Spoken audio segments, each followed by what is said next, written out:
now it's saying record. Okay. There's a button right there. Okay, and the number's running, so now Okay. it's working. All right, try again. Well, I think we made it this time. Maybe so. Maybe so. Saturday morning, August the 15th, 2009. And I'm talking with my father, Harold Thurman, at his home in Oklahoma City, Oklahoma. I'm Reginald Thurman.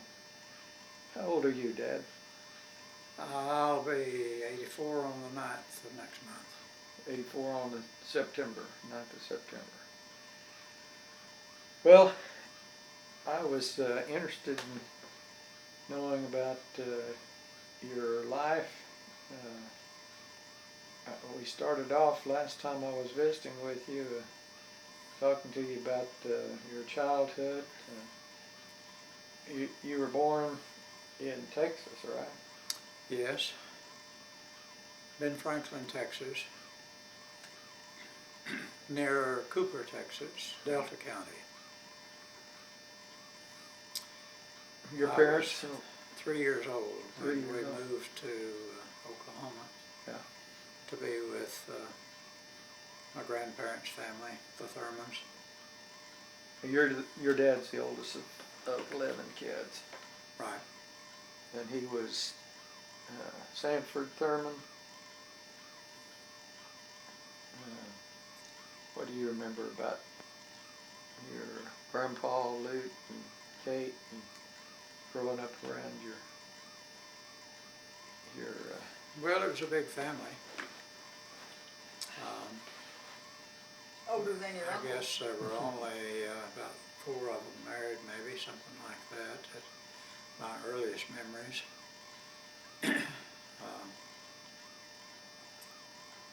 When Lydia got married and Alta married and didn't live long after the birth of Denzel.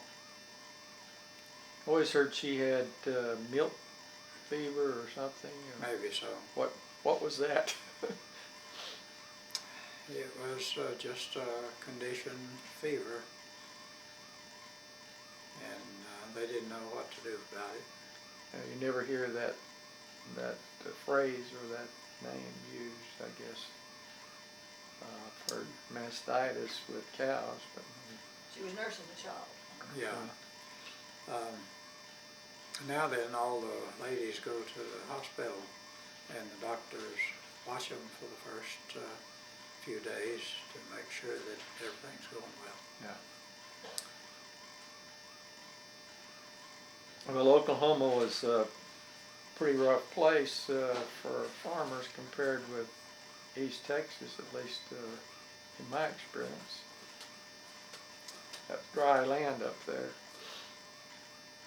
western Oklahoma. Well, it seemed like we didn't get enough rain some years. Dad worked on Albert Fox's place for him. Oh, that's just north of Sayre? It's northwest of Sayre, northwest of the Bulow schoolhouse. We lived there for, I guess, maybe 3 years, something like that, across the creek from the Fox house. And we attended church services at the Bulow schoolhouse. And we just had Sunday school classes for the children, and I guess there was a class for adults. And we had the Lord's Supper and sang some songs and had some prayers. But we didn't have a preacher except during the summer meeting, which usually was 2 weeks, maybe 3 Sundays, under a brush arbor. Well, now, if I got the name right, Albert Fox, or is that another one of the Fox? He was, yes, he was Evan Fox's father. And Evan's the one that Evan married Artie. Aunt Artie. Okay. And So they were well-to-do for that area. Albert was pretty well-to-do, and if I'm not mistaken, Evan was renting a farm right close to Albert's farm, maybe just catty-cornered across the intersection. Of course, all of western Oklahoma was laid out in square miles with a road, dirt road, Yeah. separating the places. Well, there was a creek ran through, I guess it's Albert's property or maybe Evans. Yeah. You've pointed out to me, is that where the catfish speared you? No. While y'all were No, that was Googling for catfish? That was on out in the Panhandle of Texas. Oh, okay. You must have gone down there on a trip or something. Yeah, we drove out there to do some fishing. I think the creek there was called Starvation Creek. So y'all had them bottled up in a shallow creek, and you were trying to keep one of them hemmed in. I don't know what the creek was that we went fishing in out in western. Oh, the Starvation Creek was there running across Evans' place, Yeah, or Albert's. Albert's. And it ran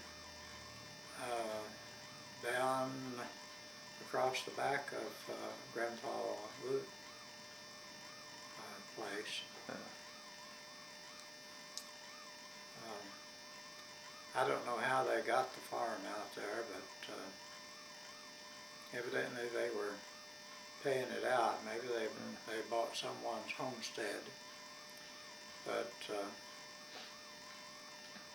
after living on Albert's place there for some 3 years, Dad rented, I guess 160 acres down there from Ida Williams, which joined the place that Guy and Gertrude lived on. Yeah. And it joined the place that Grandpa and Grandma had. So we were lined up there, 3 houses, and it was less than a half mile, I guess, from our house over to Grandpa's, and then Guy's place was in between. Yeah. Well, that I heard you say one time, I guess the way the Thurmans thought of it, even on Starvation Creek, that they called it Valley Acres, and y'all call it Stomach Acres. Belly Acres. Oh, after I was a teenager, or maybe grown, Artie and Evan started calling their place Valley Acres. Oh, okay. And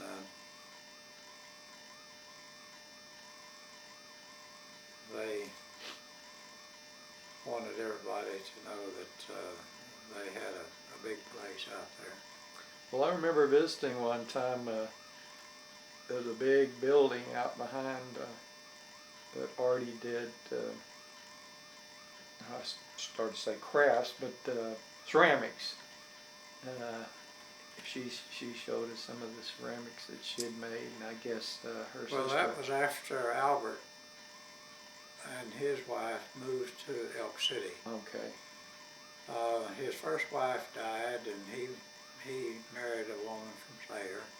Okay. And they bought a place on the edge of Elk City, and Artie and Evan then moved into their house, which was a nice brick home down on the creek. Okay. And Well, that's the one I guess I remember. We went over there a few times at Christmas time and yes, visited with the Fox children, and a lot of the daughters were my age. that was Artie and Evan's children. Right. And there would have been, I guess, Artie's grandchildren. Yeah. That are my age. my third cousins or something, somewhere down the line. Yeah. See, Artie and Evan's children were Clayton, Westall, and Doyle, and Clevellen. And their children were my second cousins. So they'd be more like third or fourth cousins to you, I guess. Right. Well, if we went back down the line, Sanford's the oldest, and then you were born, well, Grandpa was born in what, 1901? Back there? Dad was born in 1903. 1903. You were born in 25, and then Morris was born In 32. in 32. So, what year were your parents married? In 24. So, they got married down in Texas at Ben Franklin, Somewhere there close. around there. Ben Franklin or Ratton one, I Right. guess. Well, now, Grandma Galloway, as I knew her, was Grandma White, and before that, Grandma Morris, or did I have that? She was a Carroll, A Carol, okay. and her first husband was named Morris, and Mother's maiden name was Morris, and her brother Leroy. And then after my grandpa Morris died, who I never knew, she married White. So she was Grandma White when I was growing up. And he died. Okay. And So where does Modell come in there? she was the wife of Leroy. Okay. But So the Carrolls then, you've got Leroy. Well, Grandma Galloway was a Carroll. yeah, And she then she married was Morris. and then she was a White. Effie Morris and Leroy Morris. Okay. And Where, And where did Ruby. Effie's Ruby. Grandma Ruby. Effie's name come? Ruby White, Okay, Ruby and Leroy were brother and sister. half brother, Half brother, half sister. sister. Mother and Leroy were brother and Okay. sister. Sister. And then Ruby was a half sister. Okay. And She was White's daughter. yes, Okay. And then Aunt Ruby lived there in Tyler when I knew her. yeah. She came up and visited with Grandma a few times when I was around. So Grandma Galloway married Mr. Galloway late in life? Or, Yes, I was probably 14, something like that, when they got married, maybe 15. I don't know how they got acquainted, but he was coming up and courting her. She was living with Uncle Willie and Aunt Delia, who lived in the house that belonged to the Carrolls. They took care of my great-grandma Carol until she died, and then they took over the farm and the house. And we would go there for our Christmas dinner a lot of times. well, now your Grandma Carol, what was her surname? Great-grandma Carol, I You have never- no idea. You don't know. I don't know where she came from. Well, on your mother's side of the family, you told me a story one time. Were you 14? You were down there dating, and you took out the Model T? I think I was 17 or something like that.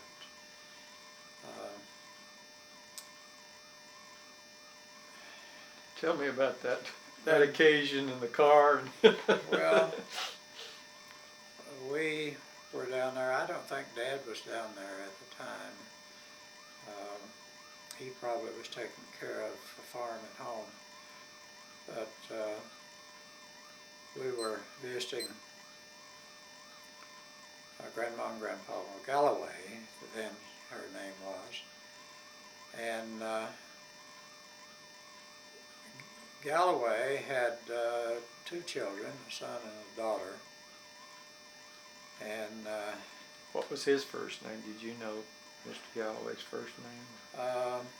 can't think of it now. Wasn't Ben, was it? Yeah, I guess Yeah. it would be in Galloway. Well, we were down there one time, in my memory, and he took us over to get an ice cream cone there at Ridgeway, and we sat on the front porch and swang and ate it. And they lived by the railroad tracks. And, Yeah. the Yeah. train would come through at night. Well,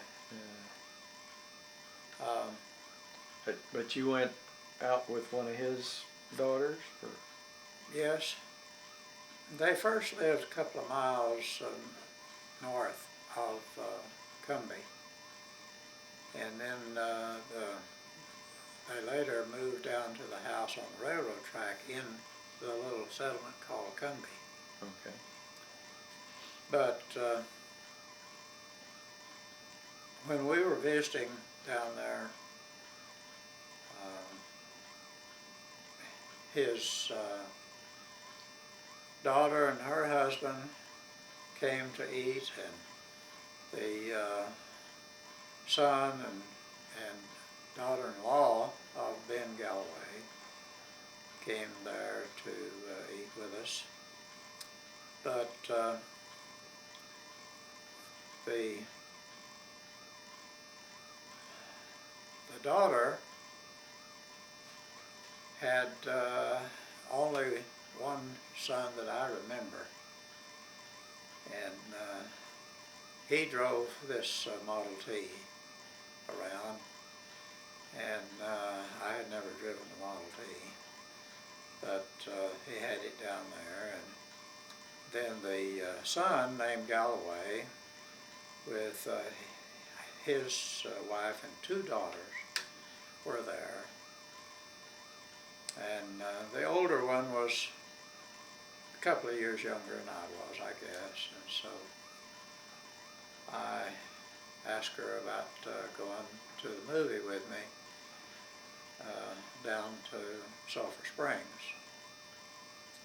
And I don't remember now, it seems like it was 10 or 12 miles to Sulphur Springs on a paved road. And anyway, my cousin by marriage, really no relation, but anyway, Grandma's grandson by Another her, husband. her 3rd husband, he said I could borrow the Model T to take Nadine to the show. Okay. So we went down to Sulphur Springs late in the day and saw a movie, and we got ready to go home when it was dark. And he had showed me how to change gears and how to drive the Model T, which I'd never driven before. But when I got ready to go home,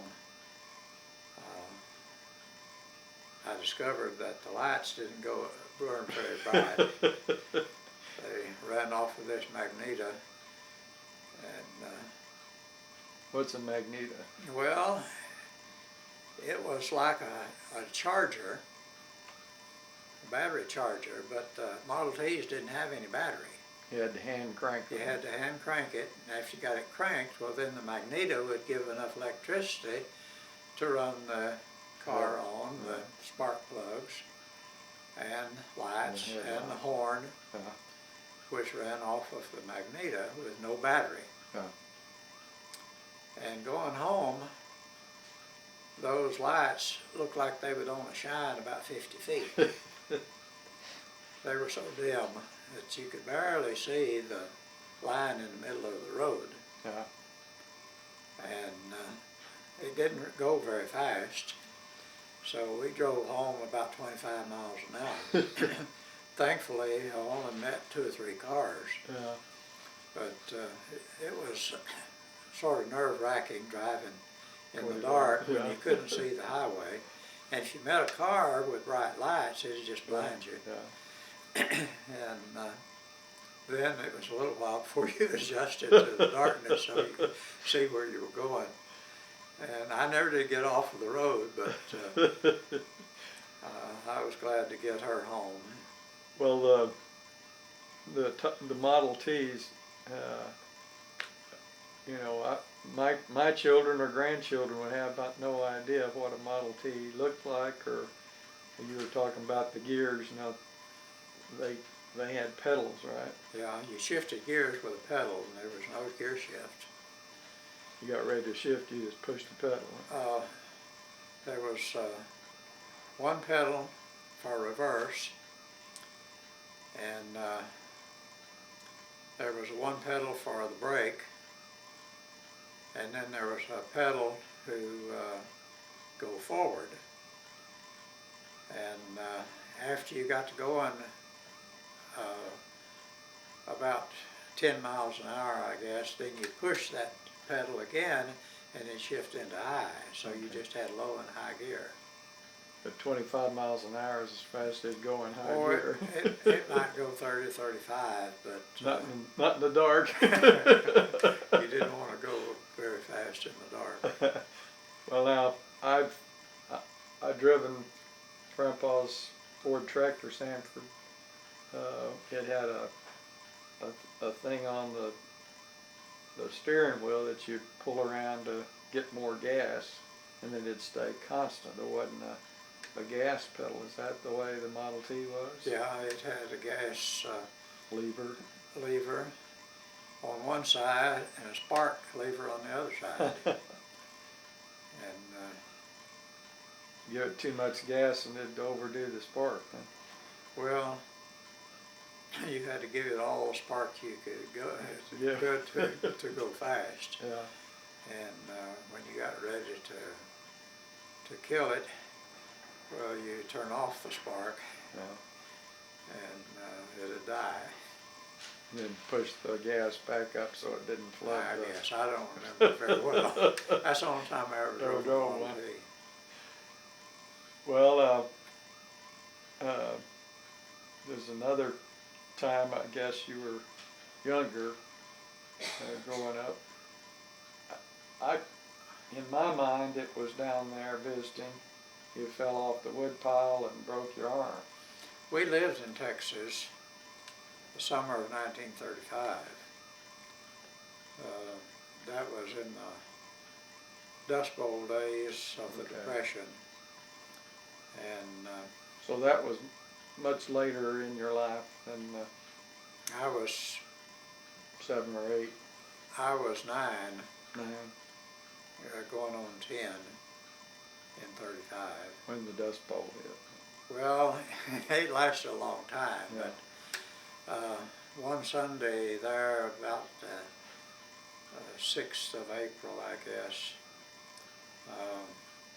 the cloud of dust came in. We thought it was a storm. We had just gotten home on Sunday afternoon.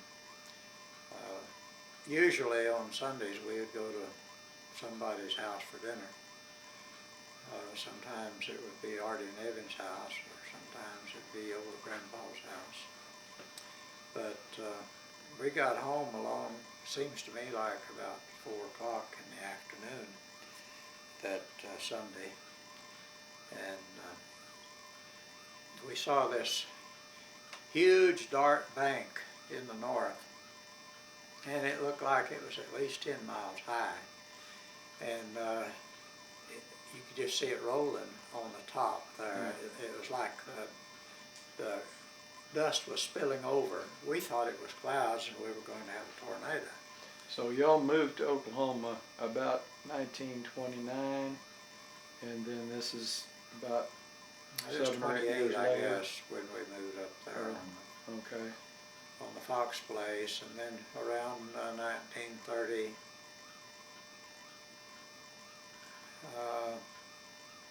I guess it's 30, 31, So a couple of years on the Fox place. we moved down to the Williams farm, which Dad was renting.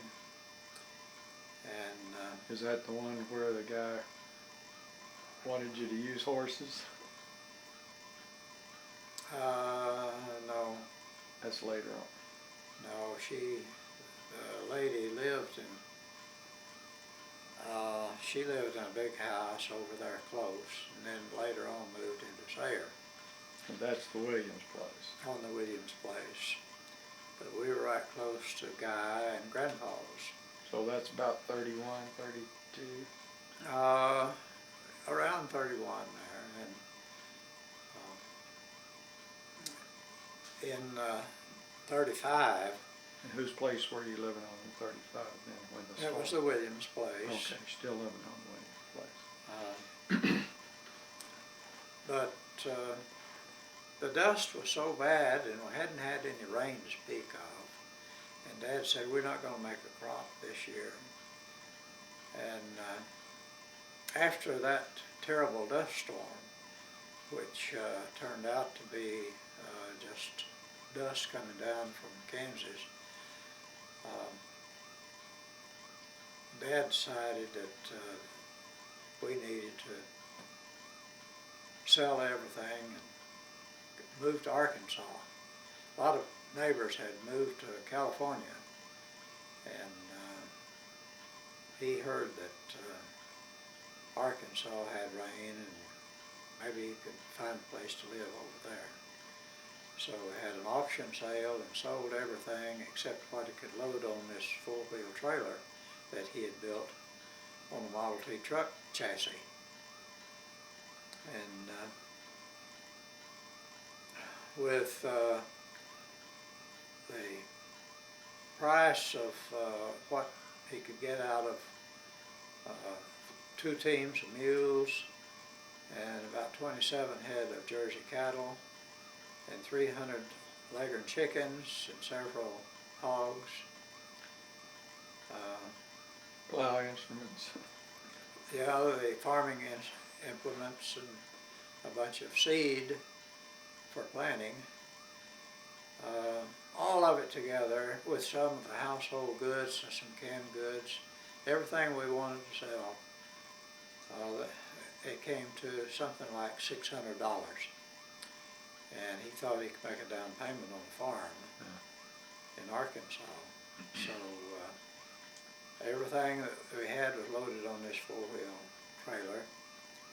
And he left the place on top after everything was loaded with the sideboards for cotton. You know, he hauled cotton on the trailer. And it stood up higher than a man's head, I guess about as high as you could reach, standing on the ground. And then he put mattresses and springs right on the top and bought a tarpaulin to cover the whole thing and tie it down to keep the beds from getting wet if it rained. Yeah. Well, at that point, you may have wondered if it was going to rain. Well, we heard that it rained in Arkansas. Oh, okay. Well, I heard on a documentary that Sunday was called Black Sunday when that big, the worst of the dust storms hit. Well, it was bad. Anyway, about a week later, we had everything all packed up and sold what we didn't want to take and headed for Arkansas. And as I recall, it was a 2-day drive to get to Arkansas with this trailer. I remember going up a long hill somewhere. I think maybe it was before we got to Oklahoma City. There's a hill out there that I remember we used to go up coming to Oklahoma City. Anyway, the 28 Chevrolet wouldn't pull the load. Mm. And finally, I think the radiator got hot, and he said, "I'll hold the brake best I can, and you get out and scotch the wheel," he said to Mother. So she got a couple of rocks and put on the wheels to keep it from rolling back down the mountain. And let it cool down a while. Finally was able to put it in low gear and pull to the top of the hill so it could go on. But anyway, we got to Arkansas, and we slept on top of the trailer. Marsh and I were in one bed, and Mother and Dad in the other. And we did have some rain, and so we had to cover up with a tarp. And it was very miserable trying to sleep under a tarp. By that time it was along in late April, I guess, and seems like it was pretty warm weather. But we looked at 2 or 3 farms that were real rocky hillside farms that you couldn't plow with a plow. Yeah. And they made jokes about they grow potatoes on the side of the hill, and then they would dig a hole at the end of the road down here, and all the potatoes would roll down the hill into the sack. Of course, that's just a joke. But we found one farm that Dad wanted to buy. It had a nice big spring of water that ran close to the house, and they had a spring house built over the spring of water. Yeah. And it was a nice little spring house here, and they kept their milk and eggs and cream and things like that with in there with the water, cold water running under it and keeping it cold. And that was great. You know, you could get spring water there, made it nice and cool all summer for spring water. Anyway, Dad. That wasn't the way it was in Oklahoma when you want to get something cool. No. They had an ice box or something that you You want to put on a cap there to keep the sun off your head? Okay. Think I might get sunburned under. I don't know, you may not feel it. The fact is, $600 wouldn't make a down payment on what the guy wanted for that farm, and so we couldn't afford that. We had been over there, I think, 2 weeks, and Mother and Dad finally decided the thing to do was to go back down to East Texas, where Mother's relatives lived, and Dad had a bunch of relatives down around Paris and Well, that's when you broke Commerce. And so we spent the summer down in East Texas there, last of April, May, June, July, and I guess August, probably, at least part of August. And we had a little rent house that was barely big enough to live in. Yeah.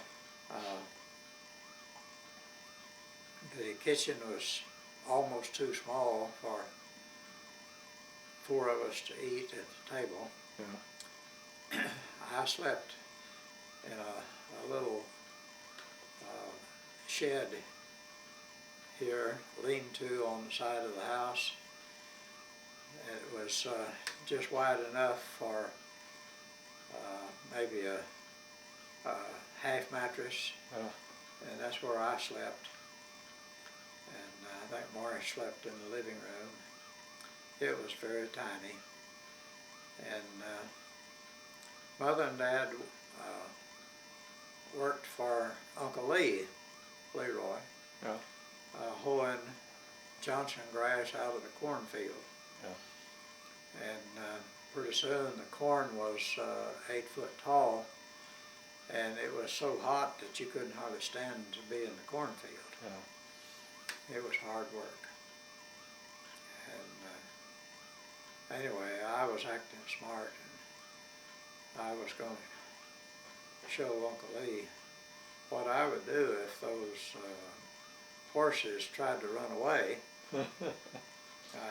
He had the lines, check lines, tied together around his waist. Yeah. So I put the lines around my waist, and he was pulling a harrow, a section harrow. And so I said I would just drop the lines and jump over backwards.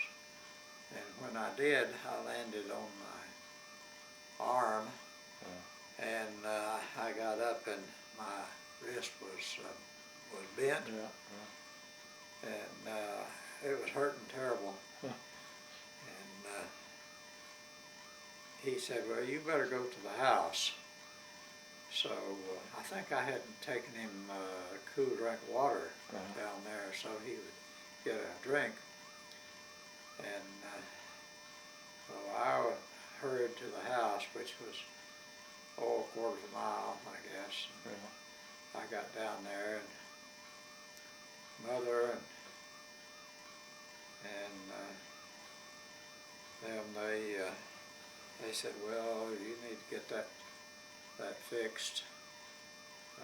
You can lay down here and wait till Dad comes. Well, I don't know where Dad was, but I felt like I suffered a long time with that arm. When he looked it over, he said, well, I'll just have to put some splints on that and bind it up. So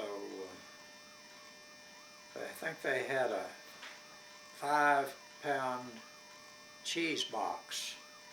They used to buy cheese in a 5-pound box, which real thin wood. And so he took the wood from that cheese box, made a couple of splints, and put it top and bottom on my wrist. And then he took strips of an old sheet and wrapped it around there real tight. And I think it cut off circulation of my blood on the hand there, but he tied that around there real tight to hold my wrist straight. Yeah. And they called it a green stick break, a green limb break, because the bones were still soft, growing, and it didn't make a clean break like it would on an adult. But anyway, they gave me aspirin, and I couldn't hardly stand it.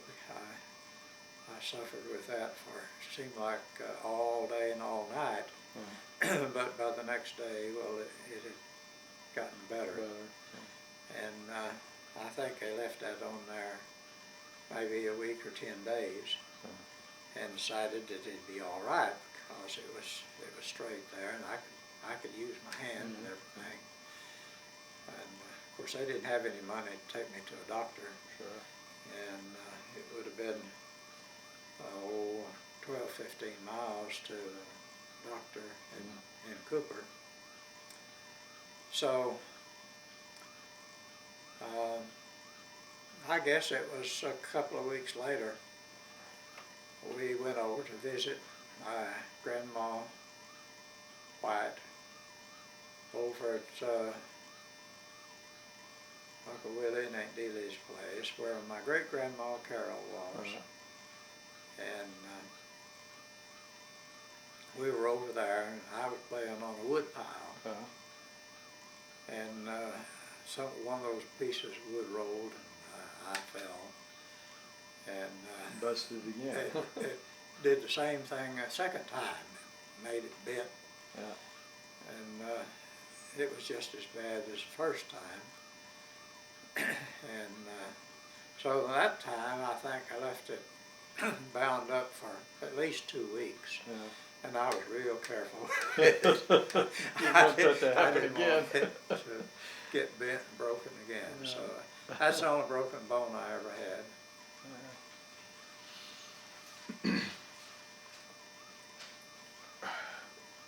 You were about 9 or 10 at that. I was almost 10. Almost 10. They got a letter from up home. Of course, no one had telephones back then. Out in the country, I mean. But they wrote that they had had rain and made a pretty good crop. It looked like they were going to have a pretty good crop of cotton. So Mother and Dad said, well, let's go back up there and see if we can find a place to rent. And we can pick cotton this fall. And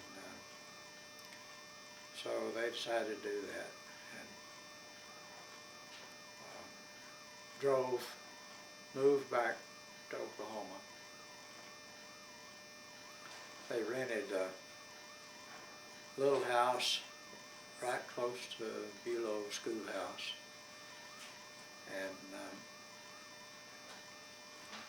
we lived in it there, 5 months, I guess, probably.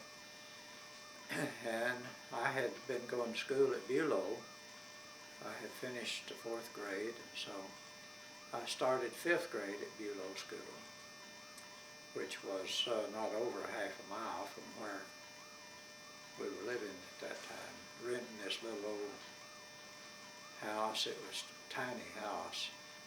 By the time we got all our stuff in there, there was hardly room to turn around. But I remember that Dad. You get us a drink of water, Jamil. It's about time to eat lunch. Yeah. You want to stop this and start again? Okay.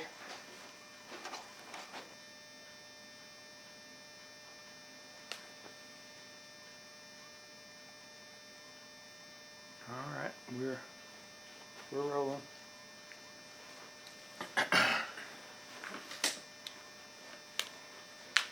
So I was trying to remember. You were telling me about when y'all got back from Arkansas. You started farming again on the Williams place, the same place. No, we didn't go back where we were before. Dad found a farm he could rent out on Highway 283, about 6 miles north of Sayre. Yeah. But Mr. Nichols wouldn't give possession until January the 1st. And Mother and Dad spent the fall picking cotton for whoever needed their cotton picked. There in Sayre. Out Around in the Bulow Sayre. community. Yeah. North of Sayre.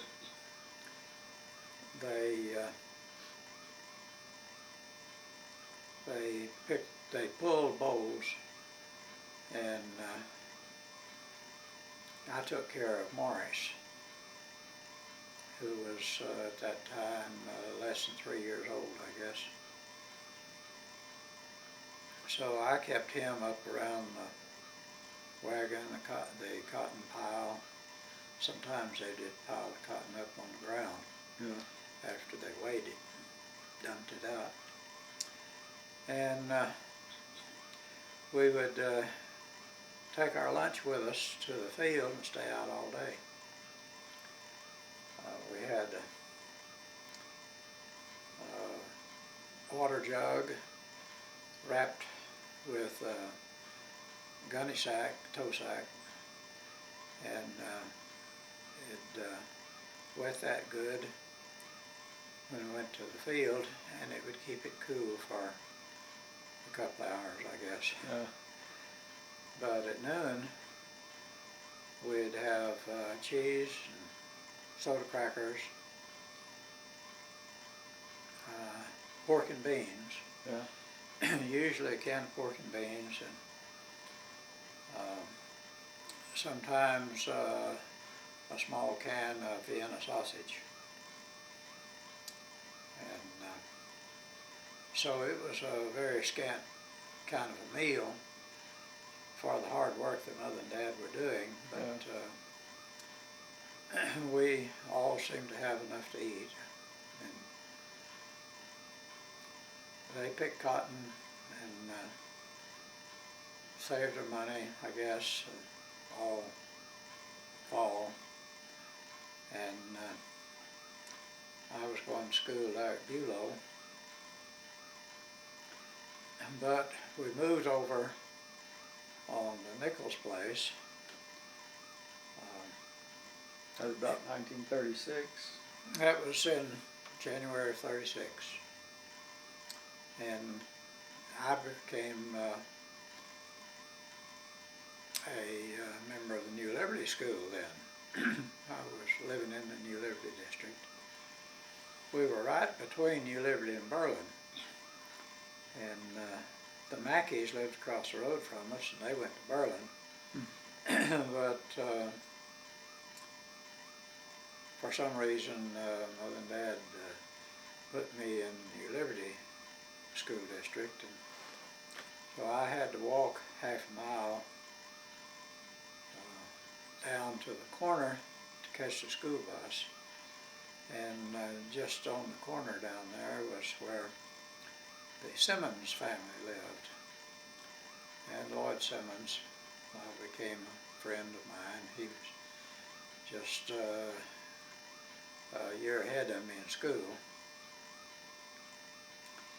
And on real cold days, I could go over to their house. They had a nice brick home. Not very many people had brick homes, but they had a nice house over there.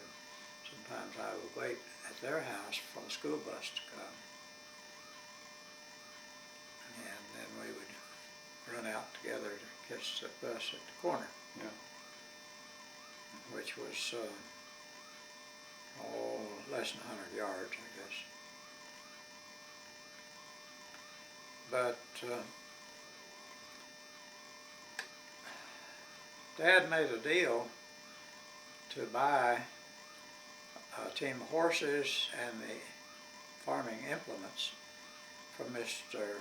Nichols to rent his farm. Well, before he ever tried horses to see if they would work, he made a trade over at Elk City to trade the team of horses and the implements as a down payment on a F-12 farmall, 12 horsepower. It was a small one with steel wheels and lugs, and it worked all right, except that those steel lugs would pick up the dirt and throw it all the time, and you just get showered with dirt, particularly if the wind was blowing. And so he made a crop that year with the farmall, and I don't know if it was at the end of the first year. It might have been 2 years, but he got the wheels cut off with acetylene torch, and they welded on rubber tired wheels so that it became a rubber tired tractor then, which was a lot better for Mother. She was doing part of the farming, because Dad got a job working at the hammer mill, this feed dealer down in Sayre. He wasn't making very much money, and cash was hard to come by in '36. I remember he was feeding the hammer mill, which was a real dusty, dirty job, and you had to breathe all this ground up hay and feed. And he unloaded boxcar loads of coal, had to take it out of the car and stack it in the storage bin down there at Oscar Ruten's elevator. And sometimes he would unload a boxcar load of cow feed, hog feed, chicken feed, with a little two-wheel dolly. He'd stack about 500 pounds on one of those dollies, take it in there and dump it and go back and stack another load on it. It was hard work, but for a little guy, you know, 160 pounds, he was very muscular. And I remember one time before we went to Arkansas, he was working at the cotton gin. Yeah. At they called it Murphy's Gin, but it was the corner where Hartman's store was, and just a mile down from New Liberty Schoolhouse. Okay. And anyway, he was moving cotton bales after they were ginned out on the lot, stacking them. Pretty And heavy. well, he had a sled Okay. that was pulled by a team of the horses, I guess. I'm not sure about that. Anyway, after the cotton was ginned and baled, they weighed about 500 pounds to the bale. And there was a guy up on the dock that stood up, 3.5, 4 foot high there. He was up there pushing the bales over, and Dad would catch them and stack them on the sled. Maybe 6 bales on a sled, something like that. Anyway, he told us about it later that he wasn't looking, and a bale got away from the guy that was up on the dock, and it fell off, and he saw it coming. Got out from under it. And he caught it. Oh, He just bent his knees and caught it on his back, pitched it off. And 500 pounds on your the man was scared that he was going to kill him. Yeah. When that bale of cotton fell on him. I guess so. But he was ready for it. Never hurt him. Never heard him. Wow. It's amazing. Anyway, during the time that Dad was working, trying to get by, the elevator man, Mr. Uten, offered him a job of delivery. And he drove a bobtail truck to deliver feed to little crossroads dealers all up north of Sayre in Roger Mills County and on up in 2 or 3 counties up north of Sayre. And it would take him all day to make deliveries of those things. The old truck would break down every once in a while. He couldn't get it started. He'd have to hitchhike home. But he did that for a good while, and it was better for him, I think, than what he was doing down at the elevator, because he didn't have to breathe all that coal dust and the elevator, the hammer mill I was going to say that now. The hammer mill was in between the loading the cars and the hay bales. And you were telling me about how the hammer mill worked. Well, they mixed feed for the farmers. You could take in a load of, like oats, wheat, corn, some kinds of hay. Your feed might be headed out, and you get a row binder, and it would cut and put it up in bundles, tie it in bundles, and kick it out the side. And then you stack them up in a pyramid shape, like a teepee, and let it all dry out good before you put it in a stack. And after it got good and dry, and the maize or whatever it was, high gear, red top cane, when it got dry enough, then we would stack it on the trailer and haul it to the house and stack up big stacks of that. Well, when we ran out of cow feed, we'd load up some, take it down to the elevator, and they'd grind it up, sometimes mix a little cottonseed meal with it, make it real appetizing to the cattle, and then bring it back home, sometimes sack it up in sacks, and then feed it to the cows while they were in the lot, while we were milking them. Feed them some of that mixed feed. But I was going to tell you that Dad liked that truck driving job because he made $12.50 a week. And I think he was only getting $10 a week for that heavy messy job down at the elevator. I know he supplemented that one time for a while. WPA was doing some road building, bridge building, and they didn't have anybody to set dynamite for them. And Dad said, "I can do that." I think they paid $1 a day for the guy that set the dynamite, and the other guys were only getting 50 cents a day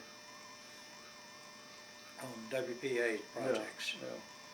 So they'd drill a hole by hand, like I guess a long crowbar or something like that. They would dig a hole into the red shale rock and get it down about, I don't know, maybe 10 foot deep down in the rock. And they'd say, we got one ready for you here. And stick the dynamite down. Dad would put the dynamite down there and pack it in a little bit with a long fuse, and I guess it had a cap on it, I don't know, but anyway, he set the dynamite. When he got it ready, he'd tell everybody, "Get back, it's ready to blow," and he'd set off the dynamite for them. And he made 2 days' wages every day. So he was excited about that too. Well, now he had already bought the tractor, and he bought the tractor and and was she's trying to pay for it. And your mother's doing the farming while he's off doing this other job. Mother did part of the farming there until I was 13, I guess. And my dad left his job for a while, I think. Anyway. So you never did have to farm behind the horses yourself? Very little. Before I was, I guess maybe 6 or 7 years old, sometime along there, Dad had 2 Go Devils, which we used to cultivate the small stuff when it first came up. It would eliminate, cut a lot of the weeds and throw dirt in around the feed or cotton, whatever it was. When it get up about 5-6 inches tall, we'd use a Go Devil, and it would eliminate a lot of the weeds and cover up the rest of the weeds mostly, and it saved a whole lot of hoeing later on. Yeah. And so we used one team of mules on each one, and there was a couple of 3 days, very little time that Dad had me helping him. Yeah. And he'd let me go first, and then he would follow, or he would go first and I'd follow him. We just took one row at a time with each of these Go Devils. And the Go Devil was something y'all built, right? I think he built one of them or both of them. They were just like a little sled about so wide, and then it had long knives out each side to cut under the weeds or grass or whatever came up in the middle over here. Right. The lister got ready for the planting. You listed it up, and it made these furrows with mounds in between. And then after the rains and you're ready to plant, you go back and you use a planter. And the planter would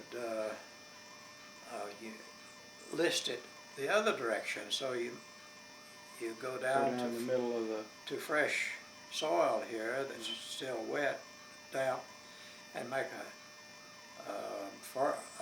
furrow in the middle and then a mound on each side. And it would plant the seed as you go along. And a little plow here that made a trench, and they would drop. The planter wheel would turn the planter box here so that it would drop seed every so often, however many you wanted. They'd drop it down there and then cover it up. And it was all right then until it came up. If you didn't have a big rain and wash it or cover it up so deep that it wouldn't come up. Year I was 14, Dad was working in town at the elevator